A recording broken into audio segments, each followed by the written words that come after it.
Assalamualaikum warahmatullahi wabarakatuh. Nama saya Zafira Quratul Ain, nomor absen 30, kelas 8A. Saya akan menceritakan mengenai kisah Nabi Musa alaihissalam. Nabi Musa lahir di Mesir yang pada saat itu dipimpin oleh seorang raja yang kejam dan zalim bernama Fir'aun. Ia bahkan mengaku dirinya sebagai Tuhan dan seluruh rakyat harus tunduk padanya. Kekajaman Fir'aun juga diikuti dengan kesombongannya. Ia enggan bersyukur atas kemakmuran yang telah dianugerahkan oleh Allah Subhanahu wa Ta'ala. Suatu ketika, Fir'aun bermimpi melihat api yang datang dari arah Baitul Maqdis yang membakar daerah Mesir, namun tidak membahayakan bagi kalangan Bani Israel. Ketika terbangun, ia mengumpulkan para tukang sihir dan ahli nujum untuk menafsirkan mimpi tersebut. Sebagian besar dari mereka mengatakan bahwa akan lahir seorang anak laki-laki dari kalangan Bani Israel yang akan menjadi sebab musnahnya penduduk Mesir. Takwil mimpi tersebut tentu membuat Fir'aun ketakutan, sehingga ia memerintahkan bala tentaranya untuk menangkap dan membunuh semua anak laki-laki yang lahir dari kalangan Bani Israel tanpa terkecuali. Nabi Musa terlahir dari pasangan Imran dan Yukabed, yang pada saat mendengar berita itu tentu tidak ingin anaknya sampai terluka. Pada akhirnya saat Yukabed akan melahirkan, Imran membawa istrinya tersebut ke dalam sebuah gua agar prajurit tidak menemukannya. Setelah kelahiran Nabi Musa, Yukabed merasa sangat ketakutan apabila anaknya dibunuh oleh Fir'aun.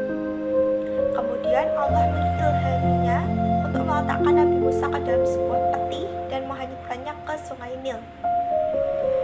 Kemudian, maka dari Nabi Musa diperintahkan untuk mengikuti kemana air membawa peti tersebut. Atas izin Allah, peti tersebut ditemukan oleh istri Fir'aun yang bernama Asiyah binti Muzahim. Setelah meminta persetujuan dari Fir'aun, Asiyah memutuskan untuk mengasuh Nabi Musa yang masih bayi tersebut dan mengangkatnya sebagai anak. Fir'aun memang dikenal sebagai raja yang sangat kejam, namun ia sangat mencintai dan menyayangi istrinya tersebut, sehingga ia selalu menyanggupi keinginan istrinya. Saat mengasuh Musa kecil, Asiyah mencari wanita yang dapat memberi ASI kepada bayi itu. Atas kehendak Allah, ibu kandung Nabi Musa terpilih untuk menyusuinya, sebab tidak ada satupun wanita yang mau diminum Musa kecil kecuali dari ibu kandungnya sendiri. Ketika beranjak dewasa, Nabi Musa diberikan petunjuk oleh Allah bahwa dirinya bukanlah anak kandung dari Fir'aun. Saat itu, ada perkelahian antara orang dari Kipti dengan orang dari kalangan Bani Israel. Dengan secara tidak sengaja, Nabi Musa memukul orang Kipti tersebut hingga meninggal. Dengan perasaan bersalah, Nabi Musa pergi meninggalkan Mesir, sebab jika tidak, dia pasti akan dibunuh oleh Fir'aun. Nabi Musa pergi tanpa tahu arah dan tujuan, dengan diliputi perasaan cemas dan khawatir akan kejaran bala tentara Fir'aun. Ketika Nabi Musa tengah beristirahat, ia melihat dua orang gadis yang tengah mengambil air untuk hewan ternak mereka. Nabi Musa memutuskan untuk membantu mereka mengambil air tersebut. Setelah itu, kedua gadis itu mengundang Nabi Musa ke rumah mereka. Setelah sampai, ia baru mengetahui bahwa kedua gadis tersebut ialah putri Nabi Syuaib. Setelah dijamu dengan penuh hormat, Nabi Musa menceritakan apa yang terjadi pada dirinya. Kemudian Nabi Syuaib berkata, "Janganlah takut, sesungguhnya engkau telah lepas dari kaum yang zalim." Nabi Syuaib kemudian menawarkan kepada Nabi Musa untuk menikahi salah satu dari putrinya. Nabi Musa menerima tawaran tersebut dan ia menikahi salah satu putri dari Nabi Syuaib, yaitu Syafura. Setelah sekian lama hidup di negeri Madian, timbullah pada diri Nabi Musa kerinduan akan kampung halamannya di Mesir. Ia mengira bahwa Fir'aun dan orang-orang Kipti telah melupakan perbuatan yang telah ia lakukan 10 tahun silam. Setelah mendapat izin dari mertuanya, ia didampingi dengan istrinya berangkat menuju Mesir. Saat berada di tengah perjalanan di atas bukit yang bernama Bukit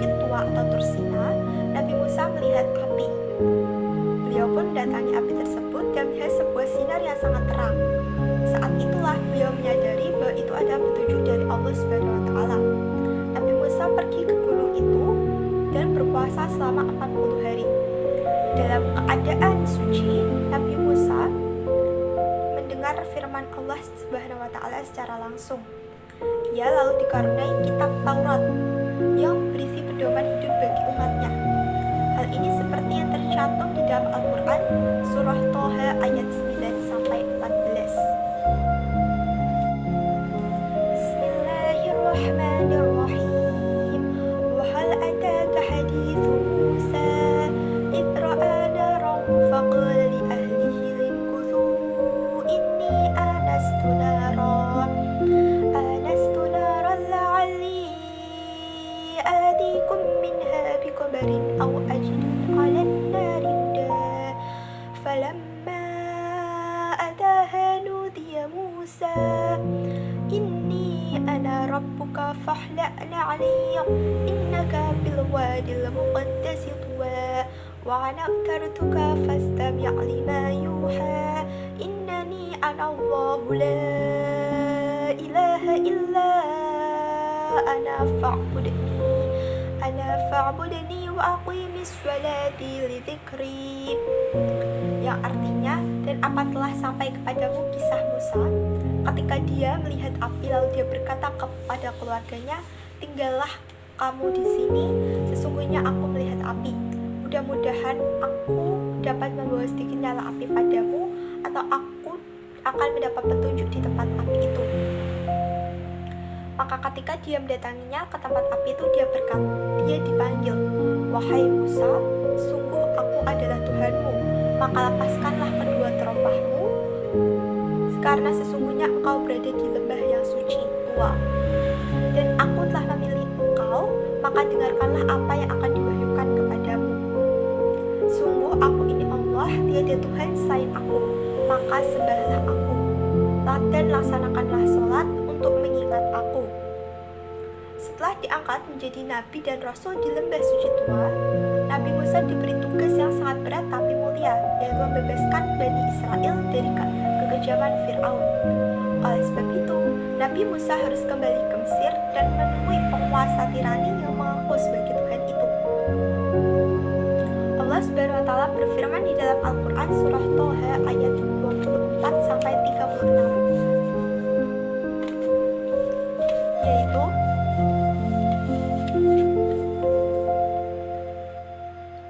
Bismillahirrahmanirrahim. Idhab ila fir'auna innahu tagha qala rabbi shrah li sadri wa yassir li amri wahlul 'uqdatam min lisani yafqahu qawli waj'al li waziran min ahli هارون أخي واشدد به أزري واشركه في أمري كي نسبحك كثيرا ونذكرك كثيرا إنك كنت بنا بصيرا قال قد أوتي سؤلك يا موسى, yang artinya, pergilah kepada Fir'aun, dia benar-benar telah melampaui batas. Dia berkata, ya Tuhanku, ya Musa berkata, ya Tuhanku, lapangkanlah dadaku dan mudahkanlah untukku urusanku, dan lepaskanlah kekakuan dari lidahku agar mereka mengerti perkataanku. Dan jadikanlah untukku seorang pembantu dari keluargaku, yaitu Harun, saudaraku. Teguhkanlah kekuatanku dengan adanya dia agar kami banyak bertasbih kepadamu dan banyak mengingatmu. Sesungguhnya engkau maha melihat keadaan kami. Dia Allah berfirman, sungguh telah diperkenankan permintaanmu, wahai Musa. Ketika sampai di Mesir, Nabi Musa menyeru masyarakat Mesir untuk menyembah Allah dan berbuat kebajikan. Namun tak ada yang percaya pada Nabi Musa dan mukjizatnya sebagai tanda kekuasaan Allah. Pengikut Fir'aun menyebut Nabi Musa hanyalah memainkan sihir belaka. Ini hanyalah sihir yang dibuat-buat dan kami tidak pernah mendengar yang seperti ini dari nenek moyang kami dahulu, kata orang-orang kafir itu. Fir'aun lalu menantang Nabi Musa dan Nabi Harun untuk melawan ahli-ahli sihir dari kerajaannya. Saat semua ahli sihir berkumpul, Nabi Musa meminta mereka mengeluarkan semua keahlian yang dimilikinya. Mereka melemparkan tongkat mereka dan yang berubah menjadi ular. Nabi Musa lalu melemparkan tongkatnya. Tongkat itu berubah menjadi ular yang besar yang memakan ular-ular kecil milik dari penyihir-penyihir itu. Semua ahli sihir itu lalu tunduk dan mengakui kebenaran Nabi Musa alaihissalam. Namun Fir'aun tetap saja tak percaya dan semakin marah kepada Nabi Musa. Selain itu, Asiyah, istri dari Fir'aun, juga ikut beriman kepada Nabi Musa. Hal ini membuat Fir'aun tambah murka dan menghukum mati para tukang sihir serta menyiksa istrinya hingga meninggal. Allah menimpakan beragam hukuman kepada Fir'aun seperti musim kemarau panjang yang menyebabkan kelaparan. Allah juga menimpakan angin topan, belalang, kutu, katak, dan darah untuk Fir'aun. Fir'aun lalu meminta Nabi Musa untuk berdoa kepada Allah agar menghilangkan azab tersebut. Namun ketika azab tersebut telah hilang, Fir'aun dan para pengikutnya masih tidak mau untuk menyembah Allah. Fir'aun justru semakin murka dengan Nabi Musa. Dia memerintahkan bala tentaranya untuk menangkap dan membunuh Nabi Musa beserta para pengikutnya. Para ulama mengatakan jumlah tentara Fir'aun mencapai 1 juta orang, sedangkan pengikut Nabi Musa hanya sekitar 600.000 orang. Pada saat itulah Nabi Musa beserta para pengikutnya meninggalkan kota Mesir sesuai perintah Allah Subhanahu wa taala yang tertuang dalam Al-Qur'an surah Asy-Syu'ara ayat 52 sampai 53.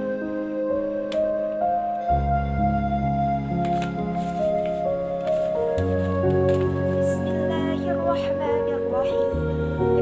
Wa auhayna ila Musa an asri bi'ibadi innakum muttaba'un fa'arsala fir'aun fil madaini hasyirin, yang artinya, dan kami wahyukan atau perintahkan kepada Musa, pergilah pada malam hari sebab pasti kamu akan dikejar. Kemudian Fir'aun mengirimkan orang-orang ke kota-kota untuk mengumpulkan bala tentaranya. Al-Quran surah Asy-Syu'ara ayat 52 sampai 53. Saat melanjutkan pelarian, Nabi Musa dan para pengikutnya menemui sebuah rintangan, yaitu jalan yang mereka lewati adalah lautan.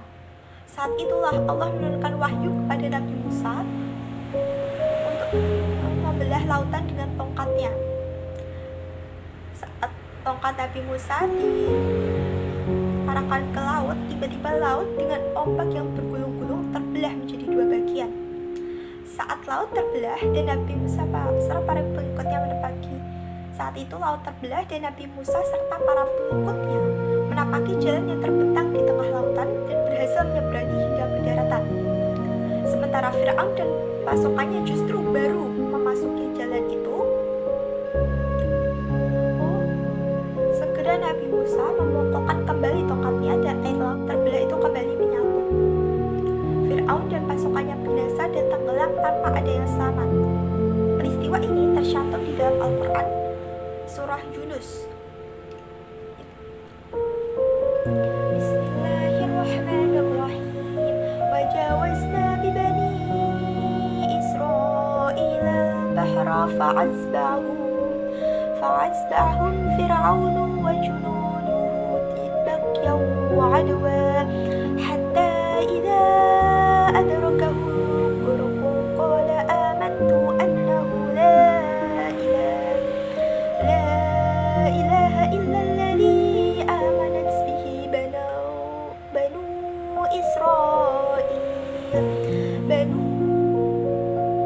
Israil wa ana minal muslimin, yang artinya, dan kami selamatkan Bani Israel melintasi laut. Kemudian Fir'aun dan bala tentaranya mengikuti mereka untuk menzolimi dan menindas mereka, sehingga ketika Fir'aun hampir tenggelam, dia berkata, aku percaya bahwa tidak ada Tuhan melainkan Tuhan yang dipercayai oleh Bani Israel, dan aku termasuk orang-orang muslim atau orang-orang berserah diri. Mengapa baru sekarang kamu beriman, padahal sesungguhnya engkau telah durhaka sejak dahulu, dan engkau termasuk orang-orang yang berbuat kerusakan. Maka pada hari ini kami selamatkan jasadmu agar engkau dapat menjadi pelajaran bagi orang-orang yang datang setelahmu. Tetapi kebanyakan manusia tidak mengindahkan tanda-tanda kekuasaan kami. Al-Quran Surah Yunus ayat 90-92. Setelah selamat dari kejaran pasukan Fir'aun, Nabi Musa tinggal bersama kaumnya Bani Israel. Karena kesabaran serta keteguhan hati Nabi Musa dalam menghadapi Fir'aun, gelar Nabi dan Rasul Ulul Azmi disematkan kepada beliau. Kata Ulul Azmi berasal dari dua kata, yaitu ulu yang berarti memiliki dan azmi yang berarti tekad atau keteguhan hati yang kuat. Beliau hidup hingga berusia 120 tahun dan wafat di Gunung Nebo, Jordania. Demikian kisah Nabi Musa yang telah saya sampaikan. Wassalamualaikum warahmatullahi wabarakatuh.